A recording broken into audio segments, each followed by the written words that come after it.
Likutei Sichos, Chelik Yutes, Volume 19, the second Sicha for Parshas Ki-Savor. This is, on the one hand, a Rashi Sicha. In fact, it's three small Rashis together, all on the same pasuk, on the same verse. However, it's not your typical Rashi Sicha, because I believe the main point of the Sicha is to bring out the depth, or I should say the esoterics, of this particular Rashi. And this is based on what the Rebbe says, that it's been mentioned many times, and as the Alter Rebbe, Rabbi Shneur Zalman, the founder of the Chabad movement, who incidentally his birthday typically falls out in the week of Parshas Ki-Savor, as it is on the 18th of Elul this week, the Alter Rebbe said about the Pirush Rashi, about Rashi's commentary, that Rashi's commentary possesses Yeina Shel Torah, quote, the wine of Torah. Now remember, wine inherently is something that brings out secrets. On the surface, you don't see it. It looks like a regular typical liquid. You look at grapes, you don't really see the potential quality that's there. Only when you know how to extract it, you get the best and most qualitative wine possible. So likewise in Rashi, there are many, many secrets that are hidden deep, deep in Rashi. So let's go into it. In our Parsha, if you looked at chapter 28, which happens to be a very long chapter, this is the Toichacha. It begins with several blessings of, several verses of blessing, promises which Hashem gives. Shall we be consistent with following the precepts of the Torah, Hashem's commandments? However, then it goes over to the 98 curses, the Toichacha, the reproof, the rebuke that Hashem will give us, God forbid, he says, if we do not follow the Torah, if we rebel against his commandments. And on the surface, obviously, the way it seems the way it appears in the pshat, in the simple basic meaning of the verses, these are terrible and horrendous curses, terrible predictions of very tragic things that will come about on the Jewish people. However, we know, as the Alter Rebbe himself explains in Chassidus, in what we call the Chassidish Parsha, in the Likutei Torah, over there he explains at length how really deep down, meaning in the subliminal, these are really all very, very great blessings. In fact, they are such tremendous blessings that they have no way of being expressed in the normative, typical way of expression. Meaning that they are so great and so high in the level of blessings and good that they come in the imagery. They come in a way that they're not able. There's no words. There's no real proper, so to speak, receptacle in which to express them in a normative manner, and therefore they appear as curses. And he brings for this actually a story from the Talmud. He references to the story of the Talmud. And the story of the Talmud, in short, is the story about Rabbi Shimon bar Yochai, the great Kabbalist, the author of the Zohar, who sent his son to some visiting rabbis. The rabbis who visiting the city told him, do not miss out on this opportunity to receive blessings from them. And he comes back and he was all pale and he was all, shaken up. And his father said, what happened? And he starts describing to him the, quote, curses that he received from them. And his father smiled. Rabbi Shimon bar Yochai smiled and tells his son, Rabbi Elazar, he says, you don't understand. These are such great blessings that they have no way, there are no words, there are no typical means of expressing them in the norm, and therefore they expressed it the way they did. It seems like blessings. To put it in practical metaphor, perhaps these are my words, think about the intensity of the light of the sun and how enormously bright it is. And think about when you look directly at the sun. It is such great light. It is so intense. It's so immense that you don't see any light. You see darkness. You can't see anything. There's no way that we have the tools to really properly process it, for it to get expressed in the right normative manner. So likewise over here, says the Rebbe, not only is this so in the Hasidic teachings, but since Rashi's teachings, Rashi's commentary is Yeina shel Torah, the wine, the quote wine, quote unquote wine of Torah. Therefore, it must be that not only is Rashi giving us the pshat, giving us the basic meaning to understand what the verse is saying, but through really inspecting it on a deeper level, we will come to an appreciation in which Rashi hints the great depth of blessing that really is here, contrary to what it seems that it is a curse. So let's go to verse 68 in chapter 28. The verse is interesting. The verse, so to speak, almost like is about to wrap up all the curses. It's right there at the end.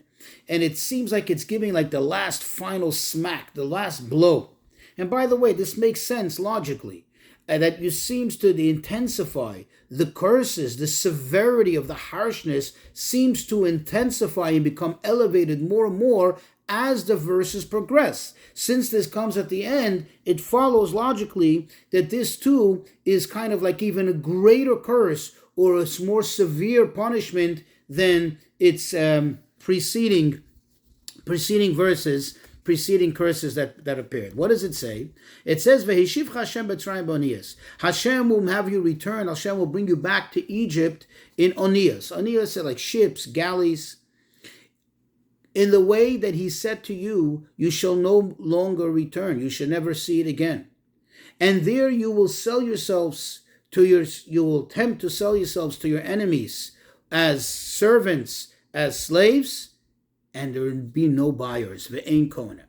So Rashi addresses these three things in the verse, and he explains it. First of all, the heading that begins with the word oniot, which I said means like ships, boats, galleys. And he says, what does it mean?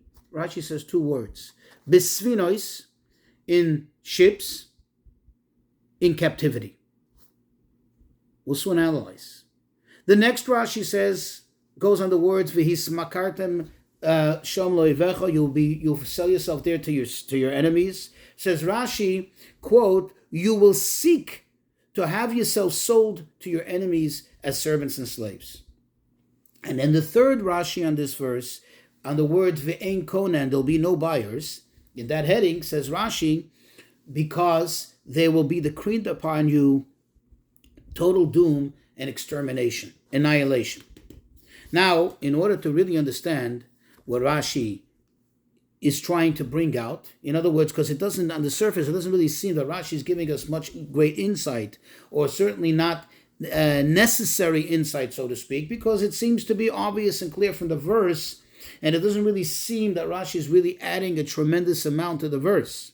However, based on what we said before, that it's logic and it's rational to understand that as the verses progress, the intensity of the curses progress, that this instance is coming at the end, this is a greater curse than had been previously mentioned. And therefore, Rashi is addressing the questions that could be asked. Number one, what is really so bad? What is so grave, so abundantly harsh in the fact that they'll return to Egypt in boats? Okay, they'll return to Egypt. Is that really the end of the world? Considering all the previous blessings, which when you read through them, they're horrendous. They're hair-raising. Another question. What really is so bad, so significant about the fact, not just that they're going to go back to Egypt, but in the way that I told you that you will no longer go back in that way. You will no longer see that way. What is really so intensely harsh about that? Another question. If Rashi's whole point is that they're going to go back in onios, means ships, why does he add the word ships in captivity? I mean, it's obvious that this is in captivity. You're not going to be going on your free will. What is Rashi really telling us with that extra word that he throws in? He's not just translating. For whatever reason, he felt the need to translate onios. And he tells us that it means sphinos, it means ships. But why does he add the word ships, comma, in captivity? Why? What is that really enhancing? What is that really telling us? And in general, why would Rashi have to explain the word onios? We do know what onios means. Anybody who speaks Lashon HaKodesh, anybody who speaks ancient Hebrew knows onia means a ship. And therefore, we will come to the understanding by really analyzing these Rashis that Rashi is really trying to not just explain the words in the verse, but to show us how each point in this verse leads to a greater and more severe punishment, a more severe harshness in the curses that are already being spelled out all along. And this is how we'll go through it. So, this is how we'll come to it, says the Rebbe. Let's look at the word onios, ships, that Rashi is telling us. It's not just that they're going to be taken back in captivity to Egypt, but it's the method in which they will be going. Where Rashi is trying to point out, it's not just onios, which could mean in sadness if one doesn't understand the context, or one translates it slightly out of context. It can come from the word aniyah, which means sadness, in calamity. Rashi says no. This is telling us something very specific. Not only will they be in captivity, but the method, the manner in which they will be transported will be so harsh, adding to the pain of captivity. How is that? So the Rebbe explains that it's obvious that when you're being led by foot, you're being led on dry land, there's somewhat more freedom of movement. And the security, the oppression, the imposing watch of the guards is not as dominating, is not as, so to speak, stifling as it is when you're confined to a smaller space, where you're confined to space. There's nowhere to go. There's nowhere to run. There's no scenery. Nothing changes. You're out there stuck, suffering with a constant watch literally breathing over you there on the ships. So that adds to the severity of the captivity.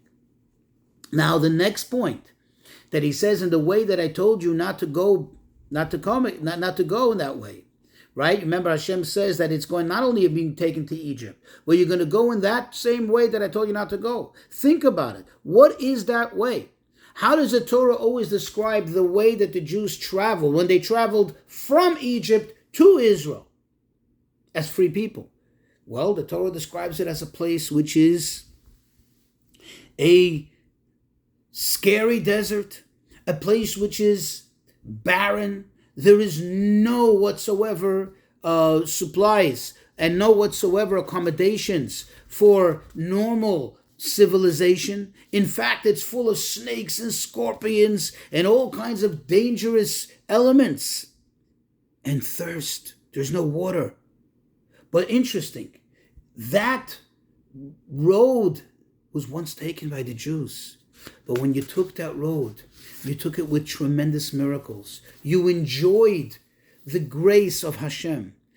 And now you're coming back on that very same road, which is such a dangerous terrain, which is such a detrimental place for any human being to be in, and you're coming now as captives, taking that same road in reverse. That is even more severe. That is a more greater detriment than just being taken in captivity to Egypt. You're going back, reversing that very same thing, and the contrast to what you've experienced last time you've been on this road makes it even more severe.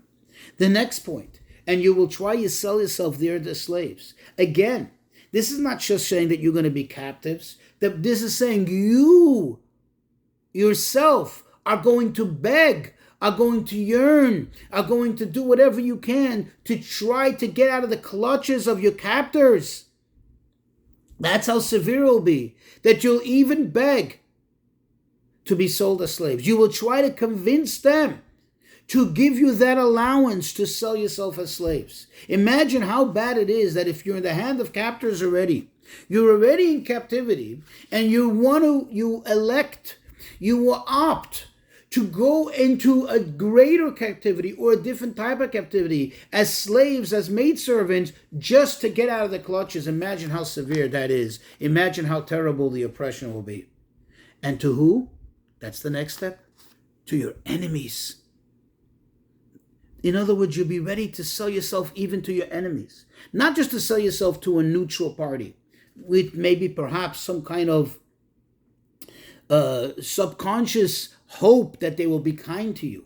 even knowingly going from the pan to the fire, that it's so difficult to be in this captivity that you will be in, being brought back to Egypt, that you will opt to go to into that and become sold and become possessions of your enemies. That's how severe it will be. And now even worse, and this is what Rashi adds in the final Rashi, that no one's going to want to buy you because it's going to be decreed upon you absolute destruction and annihilation. So this is in the Pshat. This is in the Pshat phase of Rashi. This is literally what Rashi is trying to bring out, progressing step by step by step, showing us how from the beginning of the verse to the end of the verse, it progresses, it increases in the intensity of the severe punishment that's here. Now we're going to go into the esoterics, the Yeno Shel Torah, the wine, so to speak, the flavor here that's in Rashi, this secrets of the Torah that are hidden here in Rashi. Of course, as we understand in general, this is, by the way, even without Chassidus, without what I mentioned in the beginning from the Alter Rebbe, that the general point of the Toichacha, the whole idea of Hashem telling us, listen, this is going to happen, and this is going to happen, and that's going to happen, is not to tell us how he's going to, quote, get back at us, how he's going to punish us, how he's going to, have us, pay the price, so to speak, for the bad that we do. But rather, as he keeps on saying all the time, that through this will awaken us to do tshuva. In other words, even from the pshat, let alone from the side, from the secretive part of the Torah, from the deeper esoteric meaning of the Torah, it's clear and obvious that the whole objective here is to bring them to do tshuva, to bring them to get closer to Hashem, not, God forbid, further from Hashem. And the point is that through tshuva, you actually become better, you become greater. As we know, the famous statement of the Chazal of the sages, that when a person does a high level of tshuva, a great intense tshuva, even the most felonious acts, the greatest transgressions become counted as the greatest merits because they transform. And the idea behind it is that when you come, you fall so low, and then you return, you're able to bring up with you the greatest, holiest sparks of holiness, as Chassidus explains, that have fallen so low. The fact that they fell so low is an indicator that they came from so high, because we know the rule that's constantly repeated in Kabbalah, that the higher something is, the lower it falls. So if you're in such a low place that you committed sins and now you're coming back to tshuva, now you're coming back to Hashem, you're able to elevate with you and bring from the clutches of klipa and impurity, you're able to bring up and elevate the sparks of holiness. This is in general the whole point of what this toichacha, what this reproof, what this prophecy of curses and punishment is all about. Is about bringing them to do tshuva. However, this only explains, so to speak, the benefit that will come about to the, quote, sparks of holiness, meaning to the objects that have fallen that we need to elevate. What's about me? What's about the person? Does the person himself, so to speak, benefit from this process by having been low and now being pushed and being triggered to do tshuva and to become elevated and get closer to Hashem? This is, says the Rebbe, is what Rashi is focusing on. In the Yeno Shel Torah, in the quote, the wine of Torah of Rashi, this is what Rashi is really focused on how the person, the Jew, by becoming elevated through this tshuva, not only does he elevate the sparks of holiness, but he himself transforms. He himself, quote, gains. He becomes elevated tremendously through this process. And this is where he explains, when Rashi says, quote, on the words, you will be sold, you'll sell yourself as slaves. And what does Rashi add, which seems to be really superfluous? Rashi says, you will seek to sell yourself as slaves. I mean, come on, that's really what it means in the verse. That's what it seems to mean. What is it? What is Rashi adding? Rashi says that by this transformation, by this tshuva that we will do, coming closer to Hashem, we will now seek, as I'll explain in a moment, to become servants of Hashem. What does that mean? You see, there are two modes in which we serve Hashem. We could serve Hashem. We know, by the way, soon we're coming to Rosh Hashanah, we're going to say, Im kibonim, im avodim. If we're like children to Hashem, if we're like servants to Hashem. Think about it. When someone is in the mode of ben, a child, a son to Hashem, that is a tremendous level. Okay, there's a natural connection that we have, like a son has like a child has with a parent. It's biological, it's natural. But that also has a certain shortcoming to it. Think about it. It's not coming from the person, rather it's just natural that the person should want to get close to Hashem. Because it's just that's who you are. But when you seek, that's what Rashi's adding here.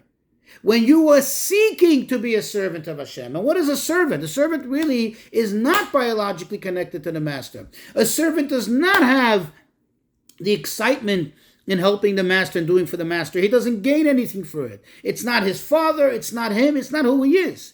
And yet you seek to do it for Hashem. That's a much higher level of service of Hashem. That's a greater service of Hashem than just serving Hashem on the level of, so to speak, child. And then Rashi says in the next one, you reach the level. The next Rashi, ve'ein koneh, and there's no one to buy you. And Rashi tells us why? Because it's going to be decreed upon you. It's going to be incumbent, decreed upon you, hereg v'kiloyon, that you, so to speak, death and doom and total annihilation. In a deeper sense, hereg, which means to kill. To kill away means to have something dead. It no longer is vibrant and no longer is active. This means that when we reach such a high level of service of Hashem, that we seek to be close to Hashem, we now get that benefit. We now get that blessing that all material desires, all temptations, all indulgences that typically impair us in our connection to Hashem, they become killed, they become done away with. And we reach kiloyon. Kiloyon literally means annihilation, destruction. But it also comes from the root word which means yearning. We develop such a great deep sense of yearning to Hashem, which is beyond any typical yearning that a person has to Hashem. And this brings us to the next point, that it's obvious that these curses are not just,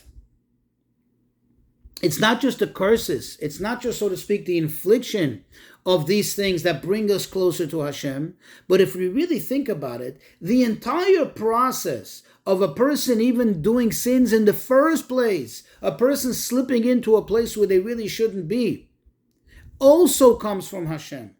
And that's what's going to be hinted in the other Rashi that the Rebbe is going to point out in a moment. Meaning that the whole idea that the person fell into this in the first place, of course, we're culpable for our actions.